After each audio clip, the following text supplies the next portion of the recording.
Here? on Bainbridge. Okay, because we've had, well, trying to think if we had any relatives back then. My oldest brother lives there now. He lives in Rowing Bay in a little tiny. Oh, really? Yeah. They loved it. They've been out there for, I think he's been there almost 30 Oh, years yes, now. I know. The Commodores. Oh, see. So, let me just do one thing real quick. If I could just get your name so I have it on tape, first and last name. My name is Fumiko Hayashida. And is that your married name? Yes, What was your maiden name? Nishinaka. Nishinaka. So were you born on Bainbridge? Or? Yes, When, can I be so rude as to ask? When you were born? 1911. 1911. And so was your father first generation? Yes, yes. And what did he do? No. Yeah, first generation. A farmer. So he was born in Japan. And, Oh, yes. Both mother and father were born in Japan. And were they married over there, or did they meet over here? I think they were a picture bride. We used to tease her about them. It's amazing how a lot of those work so well, and so they're married forever. And I think they were kind of knew each other, kind of some way related, you know. what was your dad like? My dad? Yeah. Was he a fun dad or a hard Oh, worker? he was kind of fun, yeah. But he was fun, yeah. And my dad and mother got along so well. It was nice to see them. Who, it's funny because a lot of times people talk about the Japanese culture and that the man runs the family and all that. But who really ran your family? Did your mom or your dad run the family? I think still Dad. I think so. Because my mother didn't want to go back to Japan, but he wanted to. So she just have to go. So now you had how many brothers and sisters? I had 2 brothers and six sisters, but one brother died and 2 girls died. But I'm the only one of Nishinaka that's left. That's a big No, family. I shouldn't say one. I have one sister in Japan. She's married too, and she has her family in Japan. So although she have American citizen and also registered in Japan, but she says she uses Japan like passport, but she could come as American too. But I guess since her children are all born there, and her husband was born there, so she considered Japanese. Did she go back before the war or after? Before the war. Oh, she did. With your dad or by? With my folks, yes. And did you go back too, or you stayed? No, we stayed. So they left you with relatives, or? Just my dad took my mother took the last 2, and Dad, after I finished high school, he joined the mother. Was that hard during the war with your part of your But that family? was not during the war, it was before the war. Oh, before, and then they came back to the States before the war then. I did. Yeah. But my folks and 2 younger brother and sister were in Japan during the war.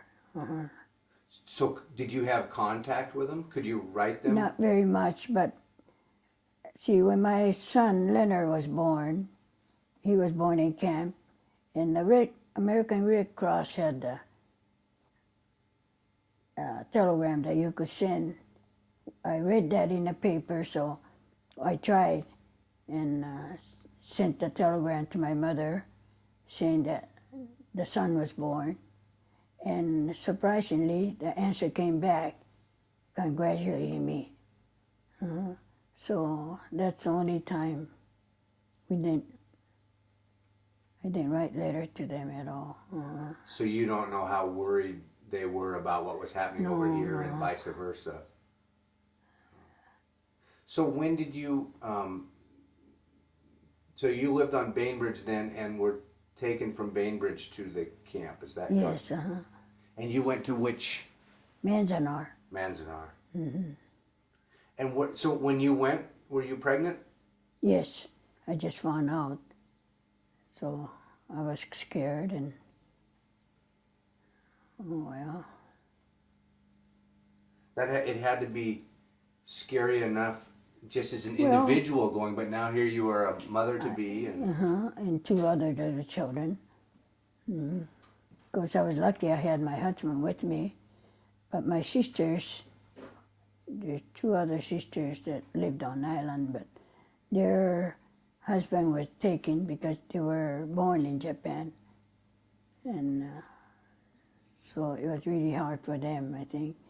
And it was hard for my husband too, because he not only took care of our own family, but helped my sisters.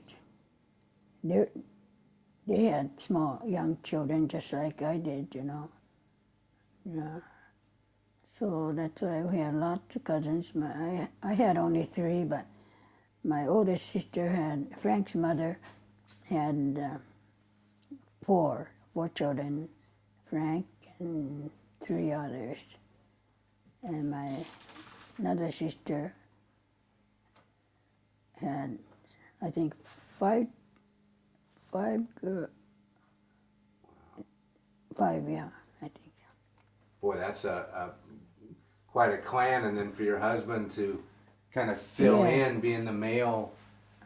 Read the mail, and he went to all the meetings, but, you know. Do you remember the day that you left Bainbridge? The day I grew up? No, the day that you left, when they took you away. Oh, yes, it was May 31st. We reached Manzanar April 1st anyway. It was April Fool's Day. And it was dreadful. You're worried, you don't know where you're going. Well, I never left the state of Washington before then. Oh, I guess we did go to Portland. But California this first time. We knew it was California. We knew it was Manzanar, but we didn't have any idea. We were told there were scorpions and all that, you know, rattlesnake, and we knew that, but which was scary. And we didn't have time to worry too much. Get ready. But I was worried because of the children. There's a rumor that you'll lose your citizenship, and all that might be shipped back to Japan or something. I couldn't imagine how U.S. could do that. And my husband would say, "Don't worry. We could have gone to inland and avoided evacuation," but he said, "No, we just have to time like this. We have to trust the government and do what they want us to do. The children are too young." And so we just, every step we just did what they want us to do. And we get a letter from insurance company that they had to cancel our homeowners insurance, and bank was frozen for a while. Oh, that was the worst time. So much to think about and so much worry. And there were rumors that, American citizens, they can't. We had a police who was policeman on Bainbridge. We only had one police those days. And he's a good friend by my husband. He said, "Don't worry, they can't take the U.S. citizen away." He encouraged us to keep at the farm, and it was just before the crop time. And so he worked because he was a citizen. we aren't sure if we have to go or not, but the word came that citizens or not, were to evacuate. So then we had only about a week or so to get ready. What happened to the farm while you were gone? Well, we had a lot of Filipino men working for us, and we asked one of the oldest employer to take care of it. But you can't help it. When we come back, the land was gone. I mean, not good enough to plant or harvest. So they didn't keep it up then? Oh, they had, I could imagine the men folks really had a hard time. Had to start all over again.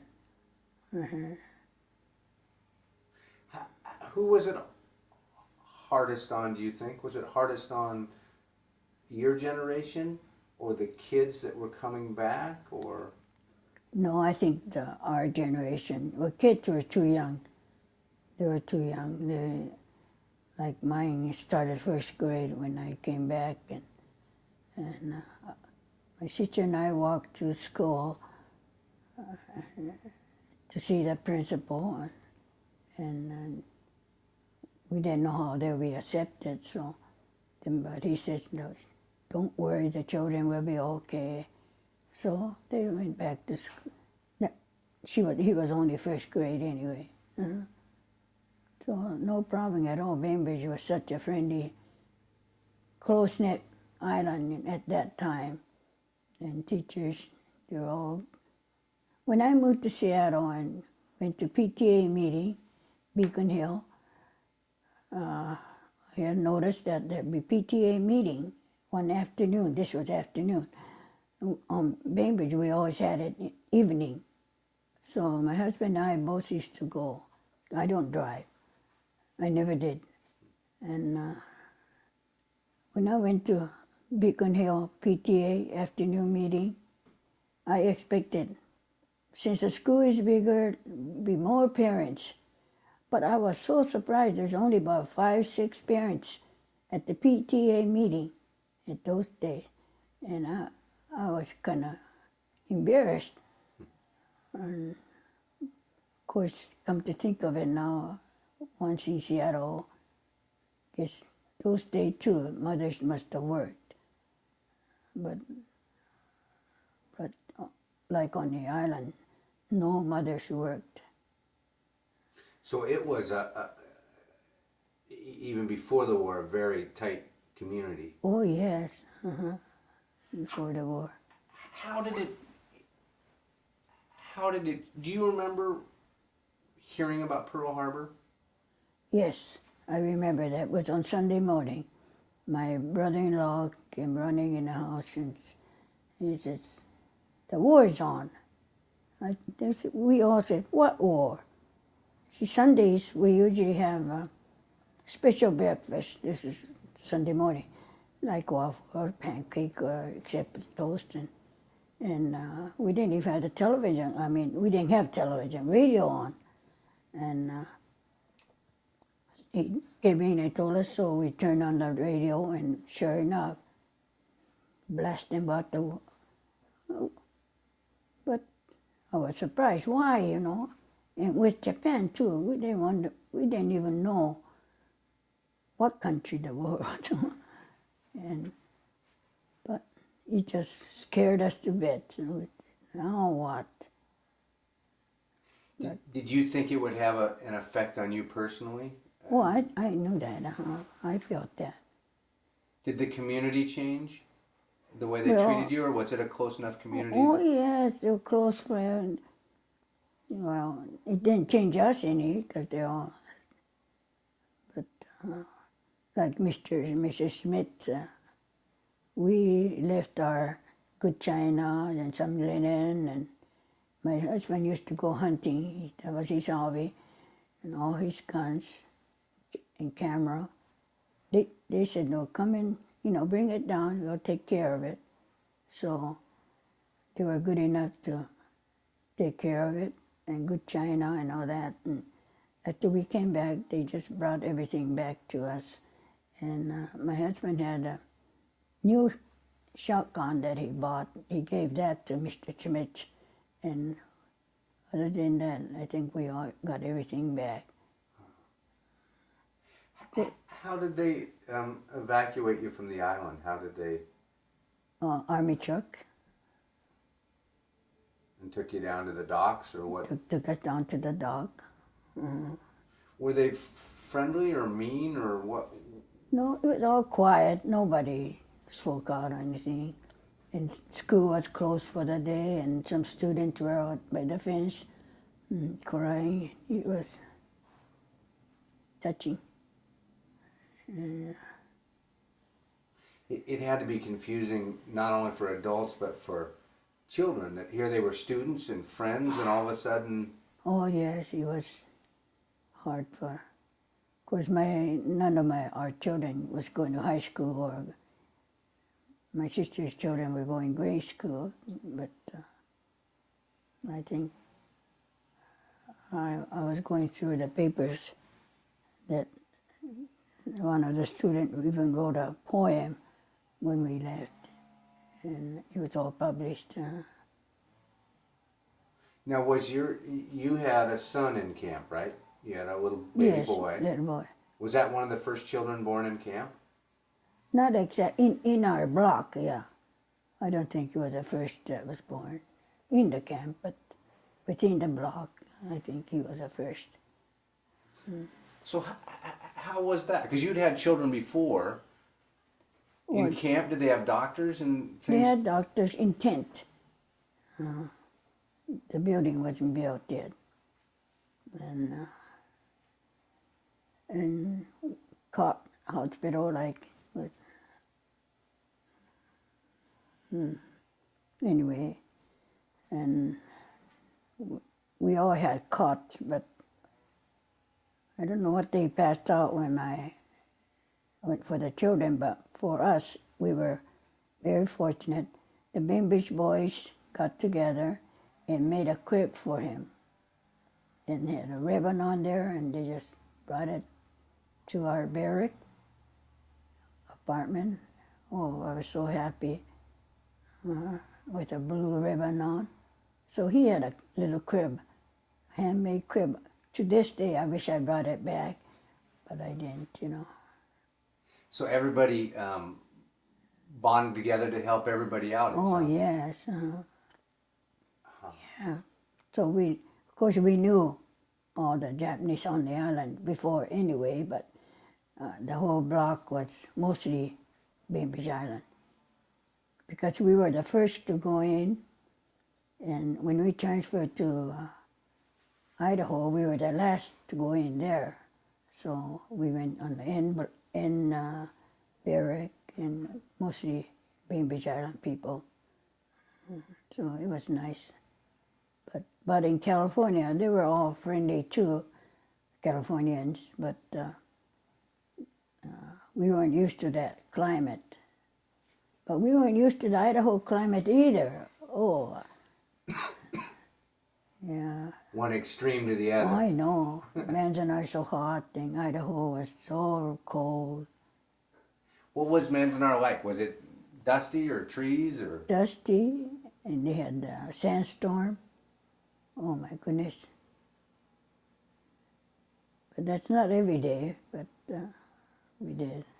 Did you feel, and it's interesting because people use different choice of words to describe. Some talk about the Japanese internment and internees rather than prisoners. Now, did you view yourself as a prisoner? Well, I didn't feel that way, but when you see the guns and guard around you, you feel like somewhat. And have to teach the children not to go beyond the fence. And Because the guns were pointed in, not out. they were protecting us, I used to think. That's what they said, but I heard they were protecting you, but they were pointed inward, not Yeah, outward. well, they were just marching back and forth with. I don't know if they ever used it. But So even though a bad situation, it didn't have a military feel, or did it have a military feel to it? I don't think so.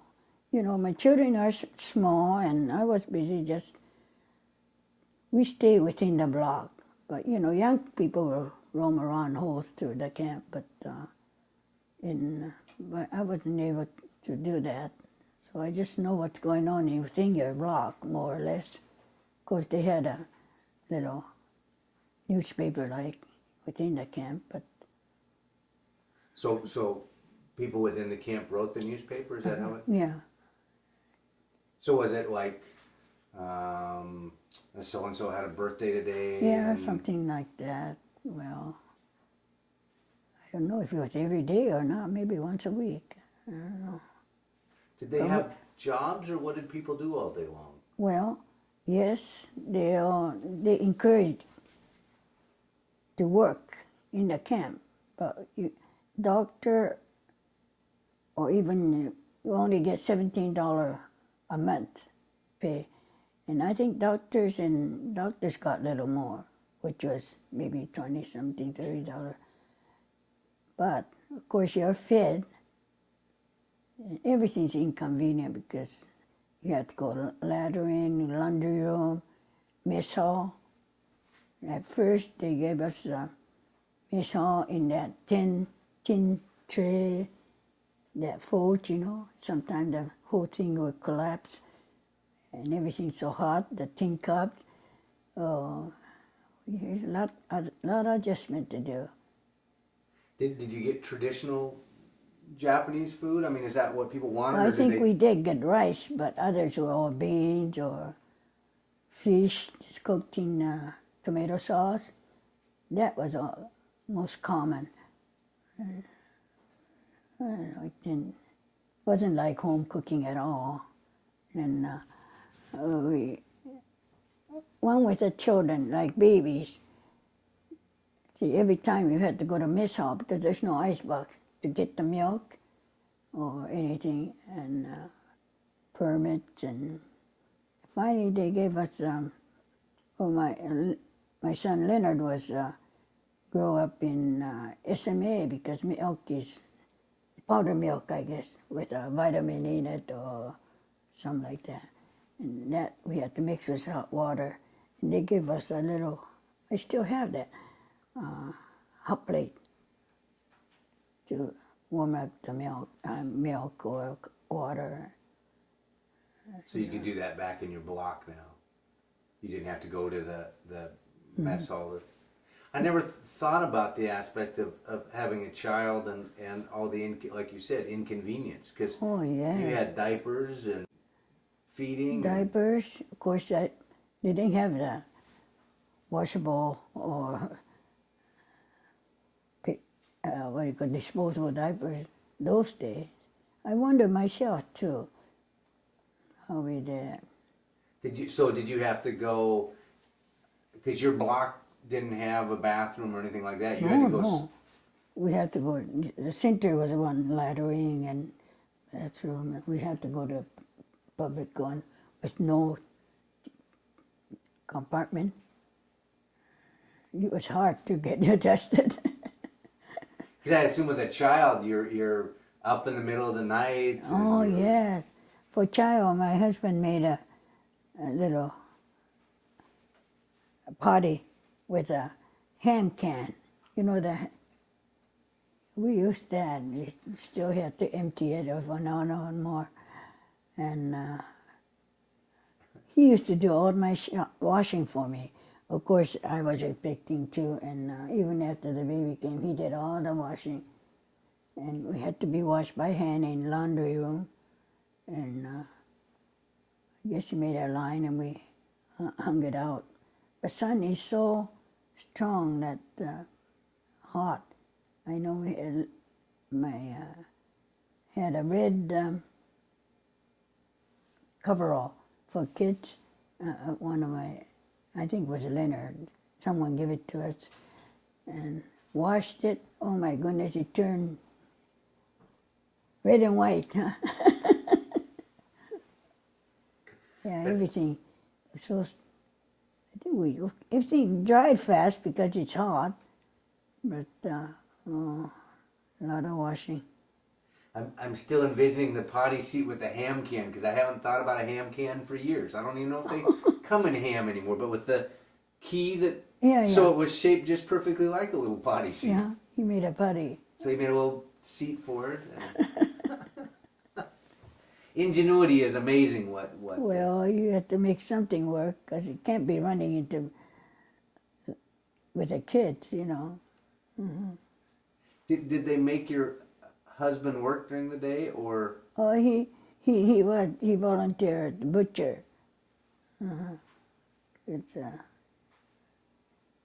yeah, he worked as a butcher, and after we came to the Idaho, we I guess he volunteered to go apple picking out of camp. Mm-hmm. Helped. We were encouraged to help the farmers too out there in Idaho. A lot of people went potato harvesting and sugar beets, and apples. Mm-hmm. So that was going out into the community to help the local farmers. Mm-hmm. Were the local farmers nice, or was there prejudice, or? Well, of course, it must have been nice because I don't know. I didn't go out at all, but. And Idaho was cold in the winter. Yeah. Yeah. Twin Falls. Yeah. Oh, boy. Well,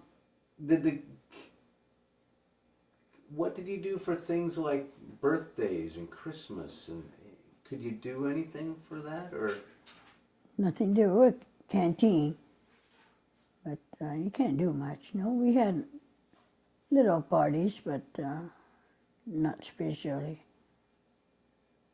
I don't know if we could even. We had birthday parties, but just within the block or some neighbor. Mm-hmm. And School for the kids? school, they had kindergarten. Kindergarten. That's see, my children were kindergarten age, so I don't know. My oldest just started first grade when we came back. Do any of your children remember the camp, or were they so young? They can't remember. Not at all. But they know their history, though. They. Oh yes, they know what they read and see. But well, like my daughter, I don't know if she was already going to grade school. I don't know what grade she was, but she learned in Japan. I mean, in school, and she was talking about it. Mom, is it true? You know, I said, yeah, it's true. We had to be evacuated. And she said, why didn't you tell me? And I said, you know, because she too was in it. Because she was only 13 months old. But we didn't talk about it. Of course, they were young too. But we didn't start talking until she asked. And that was as she was growing up in school. Oh, that was she was in school. Yeah. Huh. It's interesting because there was, I think a couple of things might have happened. They were so young that there was that period that they wouldn't have understood. No, they didn't. They wouldn't. They just came along and did what we asked them to do. Yeah. But she was more inquisitive than boys, like my boys anyway. And she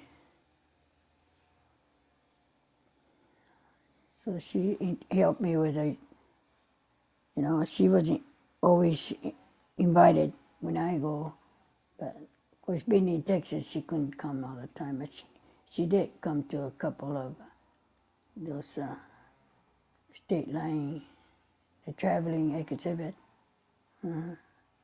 So she's, as time's gone by, learned more about the camp and what happened. Did you ever, it's interesting because here's 2 generations now. Has she ever discussed about what she thought about it and what you thought about it? I mean, have you had that type of? Well, she wondered why we didn't protested, but there's no time. And even think of it. You have to do what government tell you, whether you like it or not. No use arguing. That's what my husband used to say. You just have to trust other people, huh? We all can go back. It's an interesting one because from an outside point of view, it's easy to say, well, why didn't you protest? Yeah. But like you said, here was your government that supposedly had taken care of you, saying, oh, we're doing this for your good, or, you know, but yet there was a lot of hardship. You know, some people, it sounds like you were fairly fortunate that you came back and your China and some other things you left. Your farm was run down, But good thing the war didn't last too long, you know, because at that time you don't know how long we'll be gone, if we could ever come back home. Yeah, but we were lucky we had the home and property. A lot of people were just renting or sharecropping. They lost everything. But we come back, we had to start all over again, which was hard.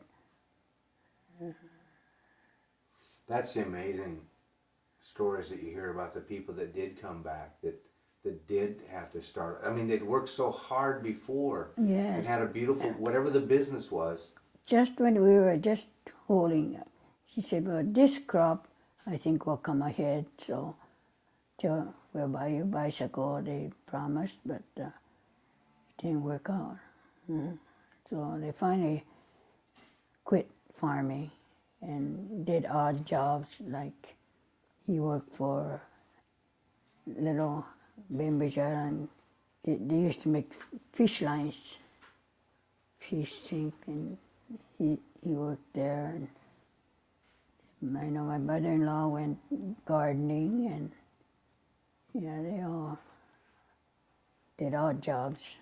Then sometime I went house cleaning, and on Saturdays I would go to Mrs. Stafford, do the house cleaning, and I wanted my daughter to learn at least one instrument, the piano. I work, and with that, she taught my daughter piano. So she did that for not too long.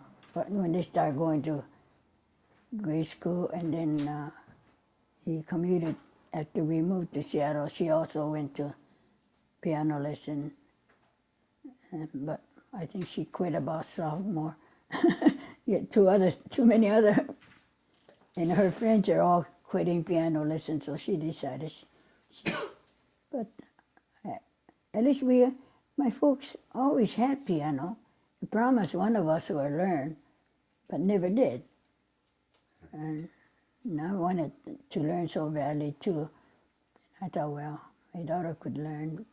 So I went house cleaning, and with that, she learned piano. So I don't feel so bad. She didn't know that till just recently. Oh, really? Oh, wow. Did now your sister was in Japan during all this, is that right? When you were in camp, your sister was back? Yes. Have you ever talked to her about perspectives? I mean, what her perspective was of World War II? Well, it seemed like I asked her if she wants to talk to you, but she said no. She didn't want. I didn't ask too much because the neighbors all called them Americans. You know, and that was their nickname. And when the war broke down, of course, Americans weren't so good, guy. And so, I don't know. She said, I don't want to talk about it. And I know she suffered food shortage, and they were lucky because it's Wakayama, but they had enough vegetable. And but I guess even the rice was hard to get. I know they suffered a lot. It's interesting because, and I've heard a couple of similar stories, it sounds like they were discriminated against in Japan Yeah, because they weren't Japanese, that's right. and you were discriminated in America because you weren't American in some Yeah. people's eyes, even though you were an American citizen. And so, a catch-22. Neither of you could get a break on. No, well, they weren't all that way, so it's okay. Then ones that knew us were good to us. So, I think that was a lot of it was fear of the unknown. People that had never met a Japanese person. Like you said, Bainbridge was a really unique place because it was a large Japanese American community, and it just was a community, people, friends, and. oh, yeah. I still consider Bainbridge my hometown. Because I have two nephews, one nephew and two nieces that lives on the island. That Frank's mother owned the land too, and so when she died, she left it to her children. And Frank and the oldest sister is living where we grew up, so it's nice. I'm glad it's still in the family, and there are 4 of them divided up, and they all have a piece of land there. And my husband had about 50 acres, but the tax was getting so high, we sold it.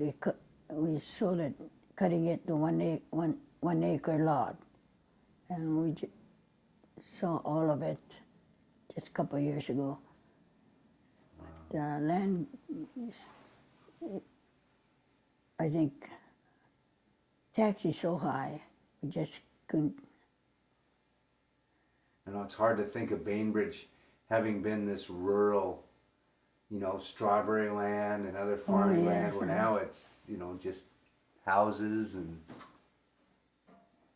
Well, that's progress. It's good. Did you ever have a relationship with your dad that you could talk about World War II and the camps? Do you know what his opinion was of all this? No, not too much. Of course, they're in Japan, and I know I asked my mother one time, and she said she didn't want to say too much either, because my brother was in the Japan army, and although she was teaching English, and after he came back, he had kidney trouble, and after the war, he didn't have much medicine at all, so he died. So. That's where the war got even more confusing for a lot of people, because here was it her brother or your brother that fought? My brother. Your brother. He was fighting for his country. He was doing what his country asked him to do, just like the soldiers over here were fighting for their country. But yet, now you have your own family that could be fighting against themselves. And so my brother had a hard time in the army too, because he was American. And my mother said she used to bring rice bowl for him between the fence, wire fence, but he asked her not to bring any more because, it's not fair to the other soldiers or something. But she didn't say much. I said, why? But it's hard on him, I guess. Yeah. Well, discrimination it's really serious. It's nothing to laugh at. It hurts everybody, That I never experienced myself, but So you were real fortunate. I was real fortunate. In school, they were all, we're all friends. We're all classmates. And I remember I had a cold and I didn't go to school, but after I came back, that was election time, and I was chosen to be secretary of the class. And I was surprised myself because among other girls, and So I was, during the 4 years of high school, I was secretary twice, sophomore and senior year. And we all got on. I think one reason, I don't know why, I wasn't an A student, just got by. Must have been popular. Well, I was surprised that I was. They said, "You're secretary." I said, "What?" The class was small, 60 of us. We still had fun. Everybody got together. And So was that on, did you go to high school where, on Bainbridge? on Bainbridge. On Bainbridge. Uh-huh. Huh. Yeah. Wow. Was it, so growing up, was it a majority of Japanese American students, or? No, not until when we were growing up. Bainbridge schools, there were, must have been half a dozen little grade schools. They didn't have the bus system at all. And after the bus system came, Model T school bus that carries about 17 students, then we consolidated 1, 2, 3 grade school together. And not until junior high, we had just one high school. Well, I think still it's only one high school. But so naturally, everybody knew something about the family. It was only one high school. So that was nice, noise. Do you have any idea how your dad ended up in Bainbridge from Japan? I understand my dad got married in California and came to Bellevue, I don't know how. And Hayashidas. See, I married, my sister and I married brothers. And the Hayashidas and Nishinagas were good friends. And Hayashidas moved to Bellevue first, so I guess we followed. And then they moved to Bainbridge, so we followed. It's what I understood. I always think it's interesting to hear the journeys of how people got to where they ended up, because today we think about just getting on a plane and flying wherever. But to think about back then, the early 1900s, coming over from Japan, that had to be an adventure, and then even to get from California to Bellevue, I mean, that wasn't just get on a plane and fly 2 hours. I mean, that was a big journey. I guess they must have had a busy time too, but one thing I was against my folks were that they were so busy working, they sent the children to Japan because their heart was, my dad used to say he was born in Japan, he want to die in Japan. So eventually he wants to go back and live when he retires in Japan. So for that, she thought we had to have some kind of Japanese education. So they sent us 2 at a time. Well, first we all went, and she left us all, and they came back to work. I know. Can understand after you have your own child how they could do that, but they did. Different times, huh? Uh-huh. So, private school in Japan? No. Public, but was it very disciplined, or was it real different? All schools have changed too. Nowadays, the students in Japan have changed very much. We were really strict those days. But just like my sister was saying, they don't respect the teachers as much as they used to. So how old were, when your parents took the children back to go to school in Japan, were they? Well, First grade? I wasn't even that old. I would think I was 5 or something like that. You forget what you did that far back. You just do what parents tell you to do. They tell you to go to this auntie's, this go auntie. Well, And is that did you stay with relatives there? relatives. So it wasn't a boarding school, it wasn't No. It was by relative. Do you remember enough? Was it very different in Japan versus, say, over here in Bainbridge? Or for you, was it just another adventure? And Oh, more or less. wow. Well, anyway, I like being busy. Yes. So what did your husband do when you got back from camp? He had to do a bunch of different things? Different things, yeah. He just worked odd jobs and he applied for Boeing and he got the job. So he commuted from Bainbridge for about 1 year. And but that commuting on ferry is no. And our family was getting bigger, older children are getting older, and so we decided. He said we're going to move to Seattle. So, but we only couldn't spend any more than $10,000. So we had to look for a house that's cheap and has 4 bedrooms, and this is what we landed on. And we said, oh, I didn't like it, you know.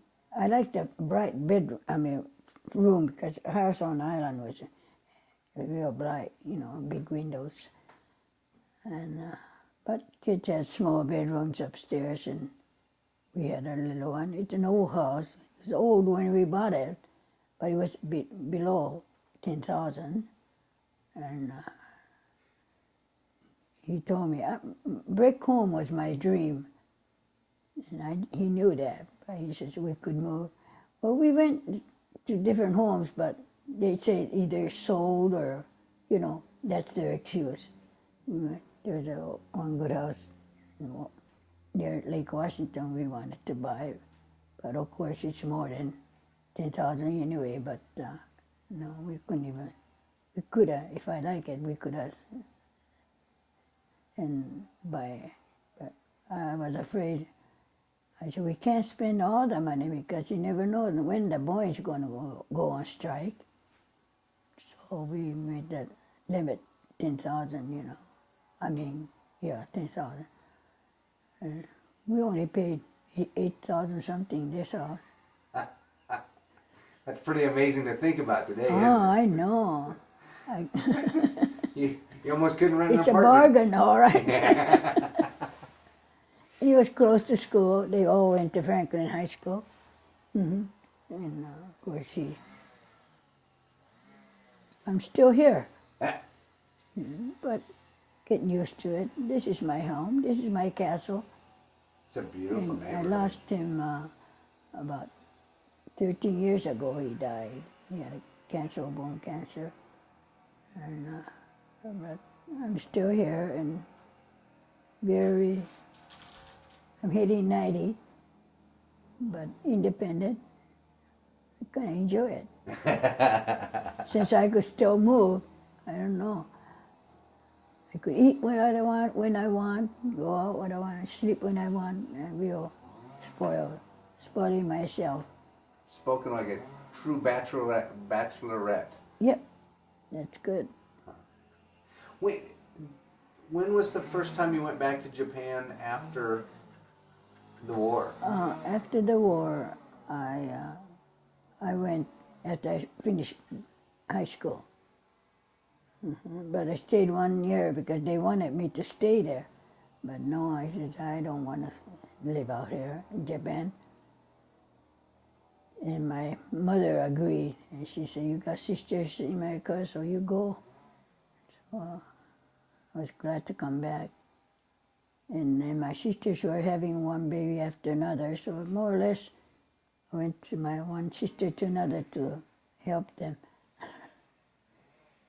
I hope I was some help. Do you remember, was Japan different? Now, you were there very young before the war, but do you remember a difference of Japan after? Oh yes, they were so backward. There was no television, no stove. We cook with you had to start the fire all the time and cook on there. Yeah.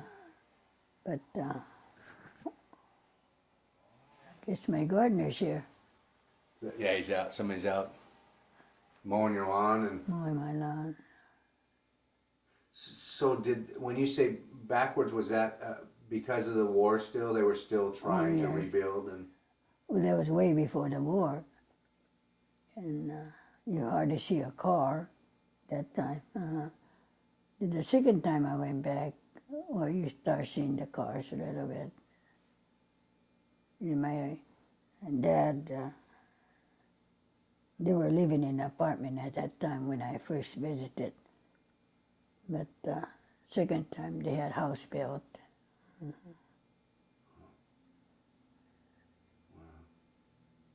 But Japan, I went 2 years ago. It's too Americanized. They try to be anyway. Yeah. There's not a single man or woman wears kimono anymore. They're all westernized. so as a little girl, do you remember the traditional dress? And Oh yeah. That's what they wore to school.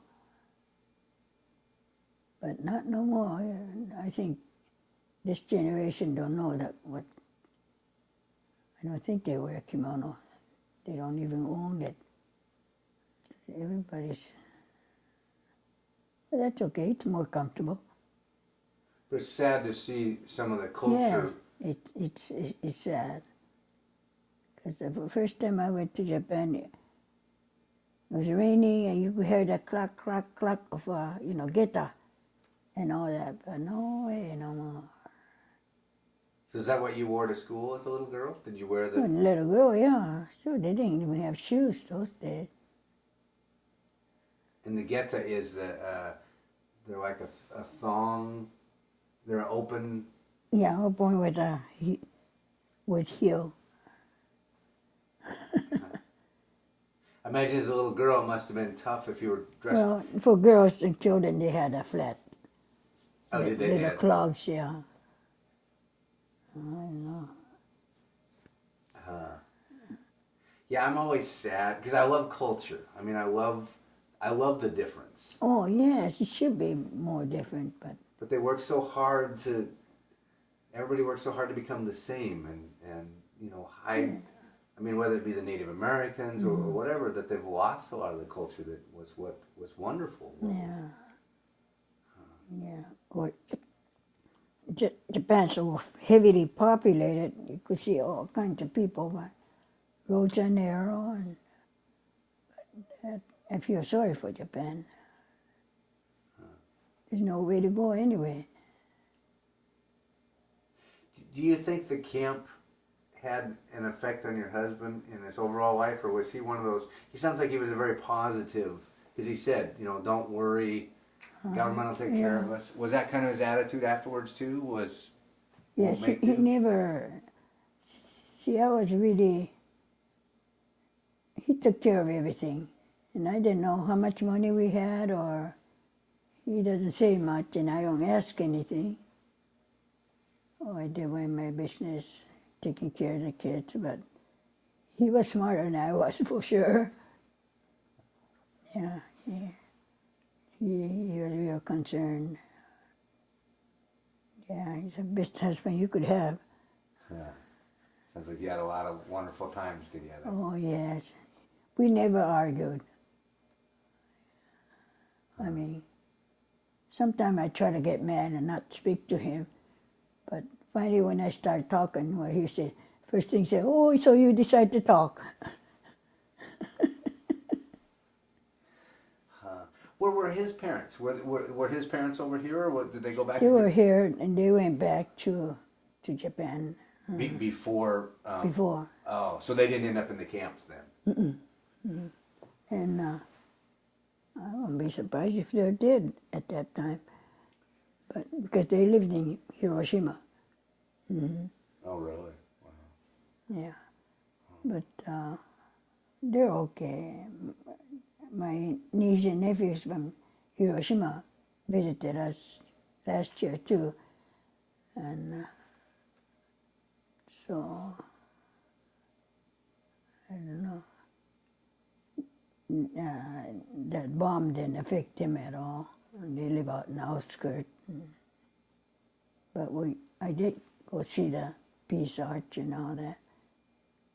Terrible. So you saw it not too long after the war, or Oh no, after they were all displayed and no, not right. but you could see the devastation. That again, that had to be the hard aspects of war, to know that probably some of What your happened, relatives. yes, yeah, could damage everything, you know. What was your perspective on that? Did you think that they did the right thing with the bomb or the wrong thing with the bomb? Well, I think it was the wrong thing. Killing all the civilian, and I think they weren't in the war. I mean, they were in the war, but then they should never drop it on the city or schools and everything. And they killed a lot of people. So I hope nothing like that will happen here. Yeah. When you went to school over there, were you close to Hiroshima, or were you? No. You were quite a ways away. Quite a ways. Yeah. But the house they built, the big house they built was bombed. And they lost everything because it burned. But I understand my brother was in a bath. She even had the wristwatch off. Lost everything. But they still lived. I don't know.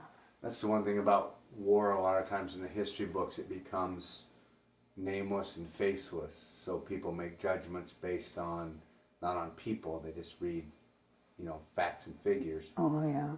But here again, you had relatives in Japan. If I had been alive at that time, I would have had relatives in Germany. Mm-hmm. So how do you justify war? Where, I don't know.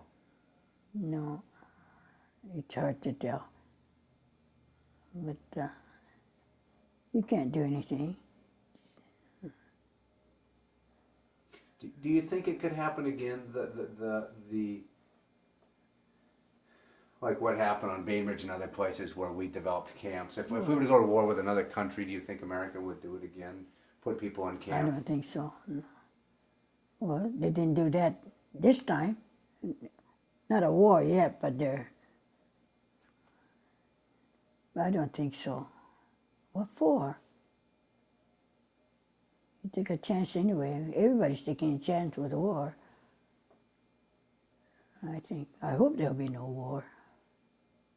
You think we've learned our lesson, that history has educated us enough to prevent? We shouldn't have war, no war. I don't see why we can't get together. I mean, just like neighbors.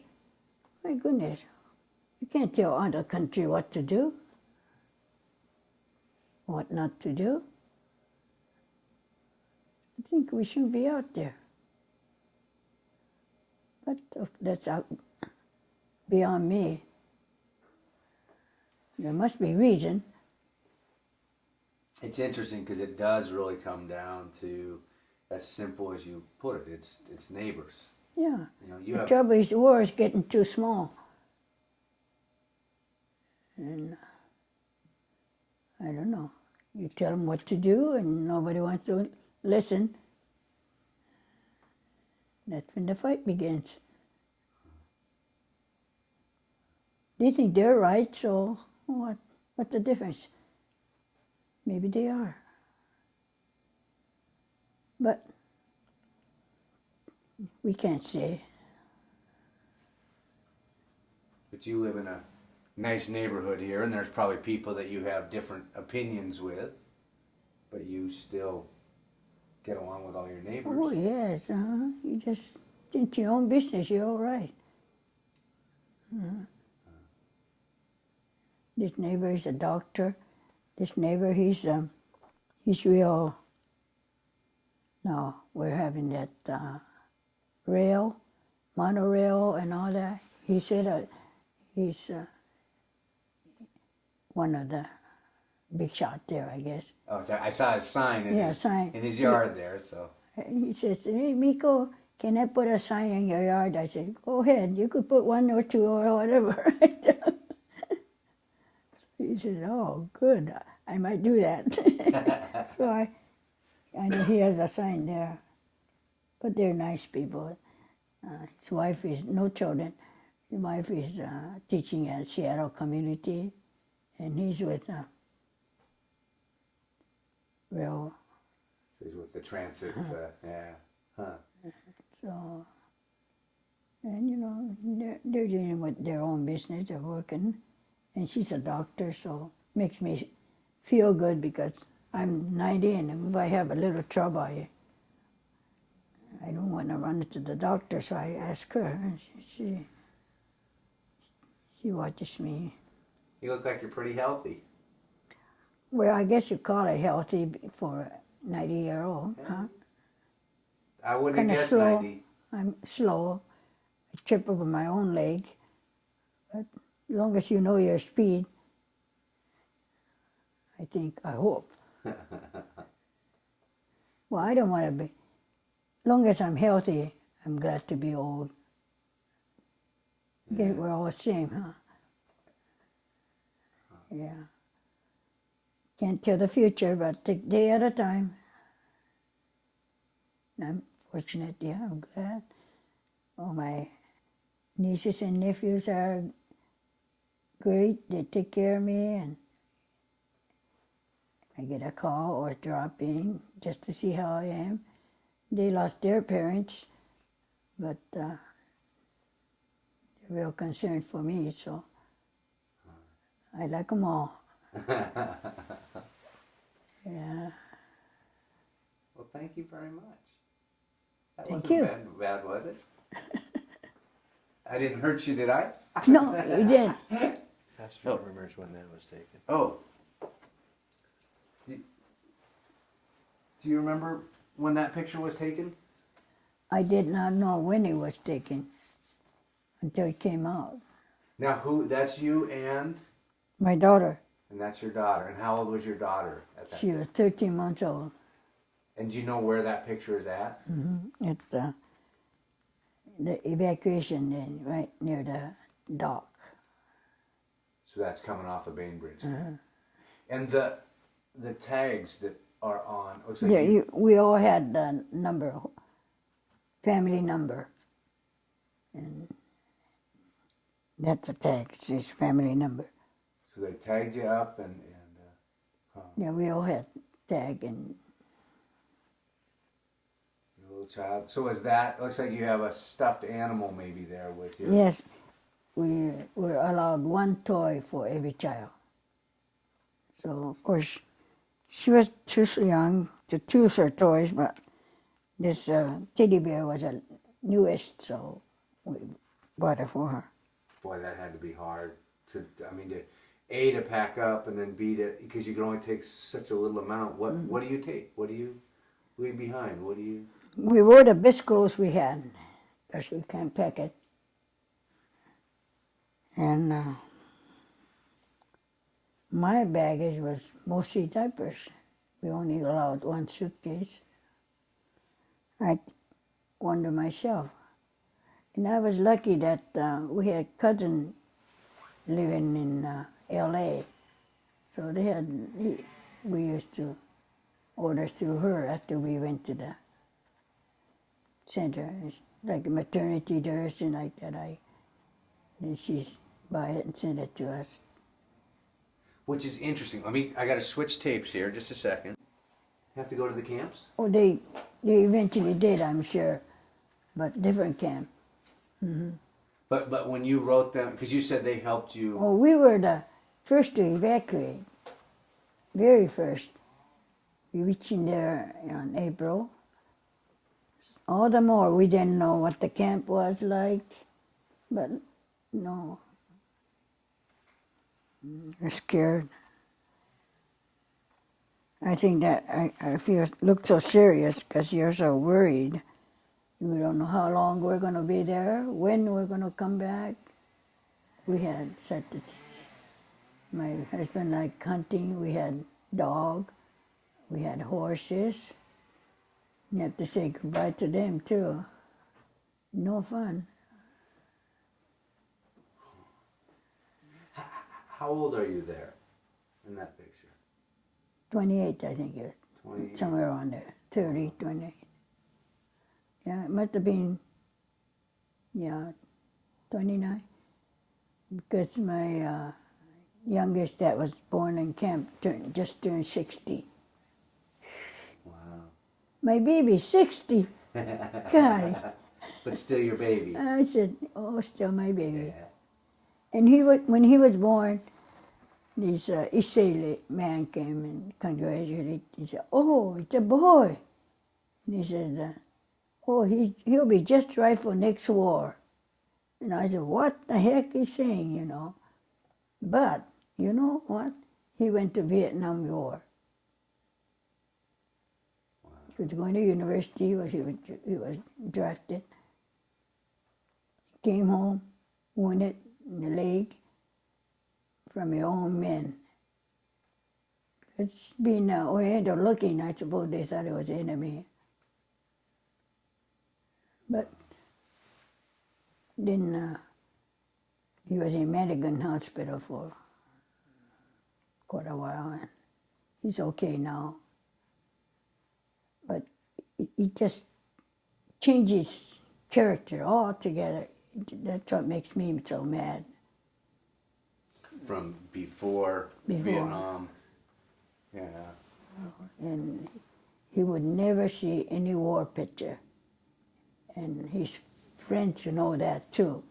So, war picture, nobody see it with him. It's interesting because that's, they're hoping that the next part of this project will be to start with Korea and also do Vietnam. And because again, it was a different war than World War II. And it's interesting to hear you describe the change in your son. Oh, that's, my husband used to say, my daughter did well in school. She always had A. She graduated from university. And,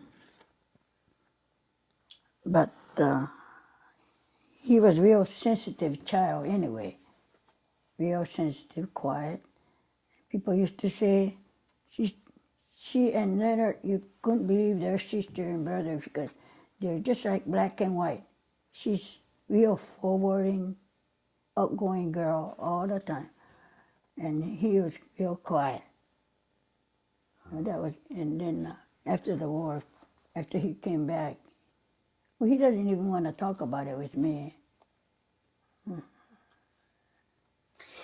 It's interesting looking at this picture here to see such a interesting contrast there between you and your daughter. Because look at how serious and concerned and worried you are. Mm. And here's this innocent little child that's just sleeping in your arms. Yeah, it was our nap time. You know, the children that had the She was just walking from one furniture to another. And but after we went to the internment camp, well, it's all wood floor, see, with a nut hole and of course my husband too. She didn't want her to walk because she'll get a sliver.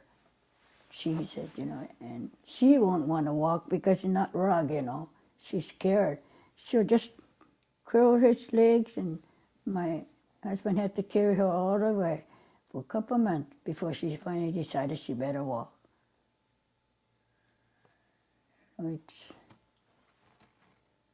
Everything was different. It's interesting, and they were too young to really remember it, but to think that was, if they remembered it, and somebody'd say, talking about childhood, and somebody would say, "Oh, well, I remember my birthday party." Da, da, da. And if they were a little older, they would say, "Oh, well, I remember being in a prisoner camp." And I'm sure that somebody, oh, your mailman just dropped your mail off. That it would be somebody wouldn't understand and say, "You were what? You were where?" A prisoner camp in the U.S. She doesn't know either. That's and then again, you see the mother protecting the innocent little child there, but yet Oh, taking on the weight yeah. of the world. I was scared. I was scared. Do you remember the first time seeing that picture? Did that end up in the newspaper or? No, it was in a magazine. And I was surprised, And my nephew said, "Auntie, your picture's in the magazine." I said, "What? What picture?" She said, "It's you. I know it's you in that." And so it was a photography magazine. And at that time, I thought maybe way the picture is taking was right lightning or something, lighting. That's why it was in there. And then I couldn't figure out. I didn't know it. Then I had next time I was called from Washington D.C. and asked me if it was me in a poster, and I didn't know the poster they were talking about. And then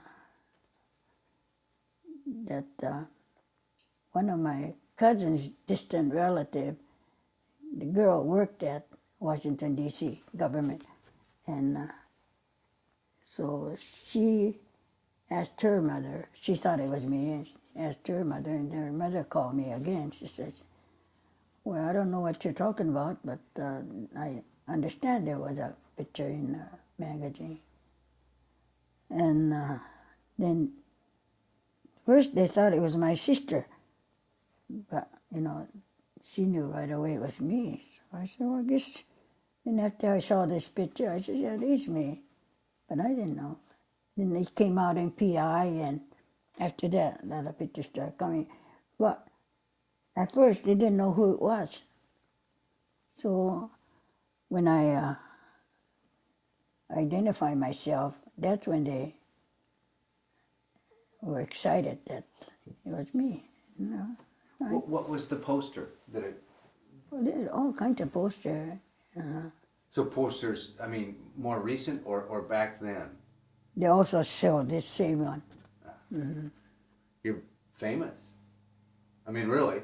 Oh, I mean, yeah, you've been a big part of history because I've seen that in books and more recent historic books and. Yes, I have a picture with my daughter now and then too, someplace.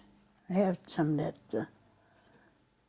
So I was honored guest for different occasions. I have traveled to Nevada, like Las Vegas, Reno, Oregon. When Oregon was the first show they had, and I was known as Mystery Girl, Mystery Lady. And so the other museum people travel by regular plane, but they wouldn't let me go on a regular plane because they want to keep it secret. So I had a little 2 planes, and went to Portland, got off and put me in another small plane down to Bend, Oregon. And there was a lady waiting for me. And after that, with a corsage and all, but I couldn't go with other people.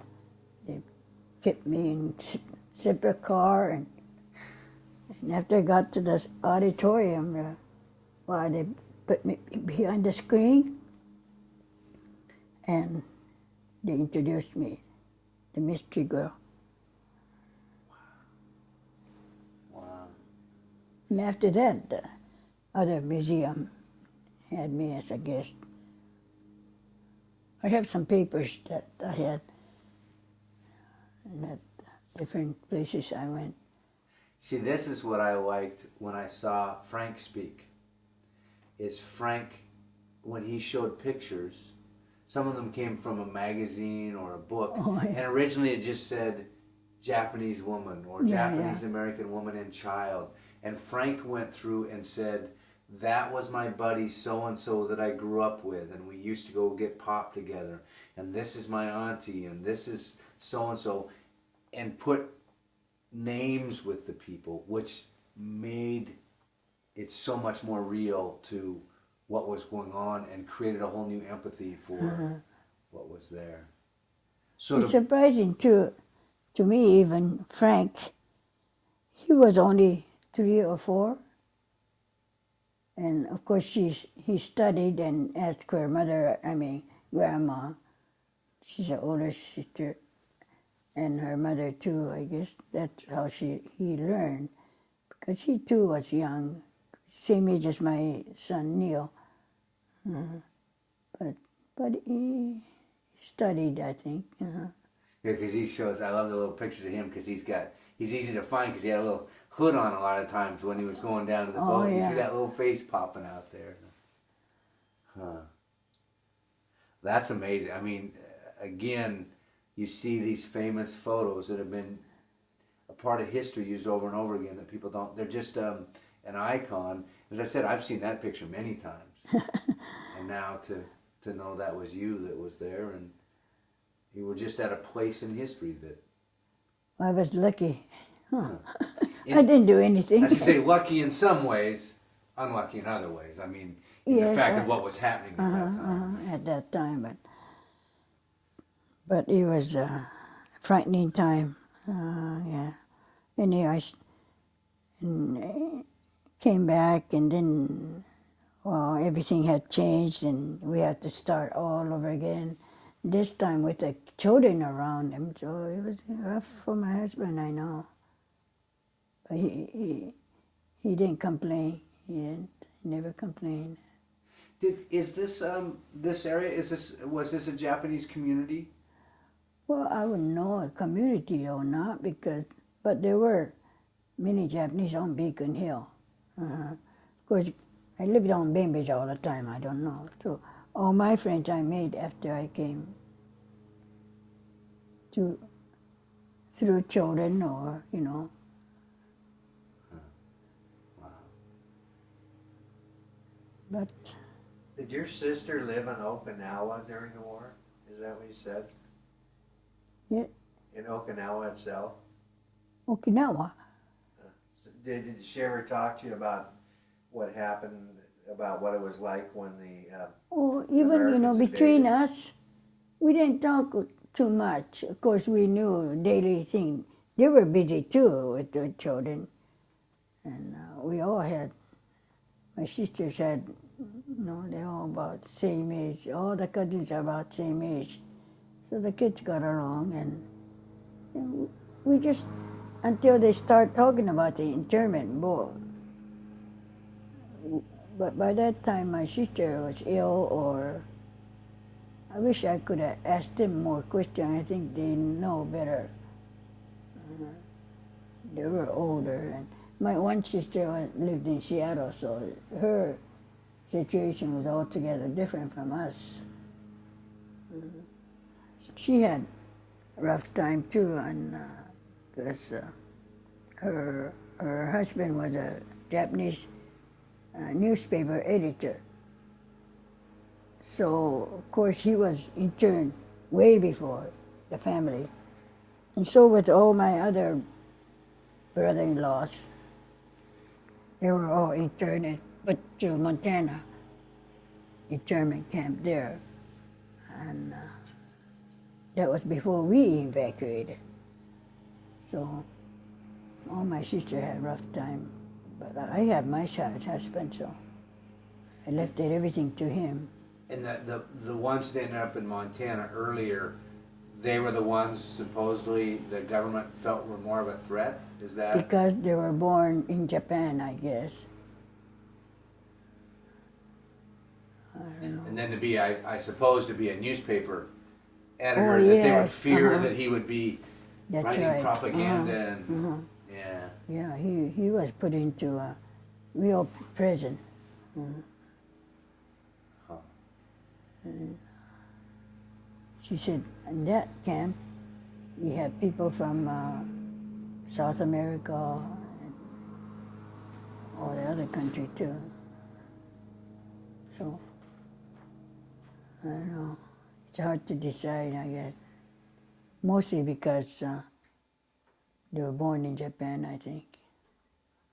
It's interesting too because there was a line that was drawn, and if you lived on this side of the line and were Japanese or Japanese American, they put you in a camp.